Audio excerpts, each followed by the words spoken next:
Hi friends नमस्कार। आसतु आज करवा आलू कोबी मसला। तो देखो चूल्हे में गोटे कड़े बसई नहीं कड़े गरम है टे तेल आड कली काटिक रखि कोबी को आड कली। तो देखो भलसे मिक्स करदेली टे कभर घोड़े दवा ना सीझनी 15 मिनिट पर काढ़ीदे कभर। देखु मु काढ़ी देती कभरटा पानी भलसे मरी जाइए कोबी रु। तो देखो भलसे भाजी हो जाइए कोबीटी आमर अबिका। तो देखो ये मुझे कलर गुंड आड करुँची कहीं कोबीटा टे सुंदर देखा अबिका टे लुण आड करदे। तो देखो ये मुझे लुण आड करदेली मिक्स करदेली। अबिका कोबीटी आमर हो जाइए आम गोटे प्लेट को काढ़ीदे।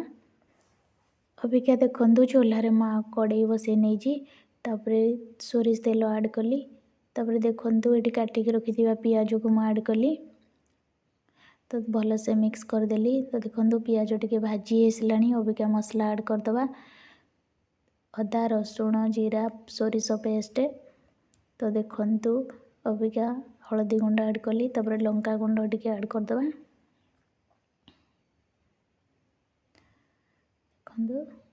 देखो भलसे मिक्स करदेली। तो देखो जस्ट टिके पानी आड करदे मसला लगी आसला।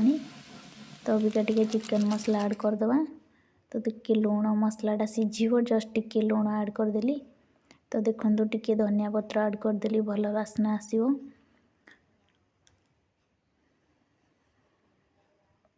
तो जस्ट टिके पानी आड करदे कहीं मसलाटा टिके सीझीब। तो देखो मसला आमर सीझी आसला।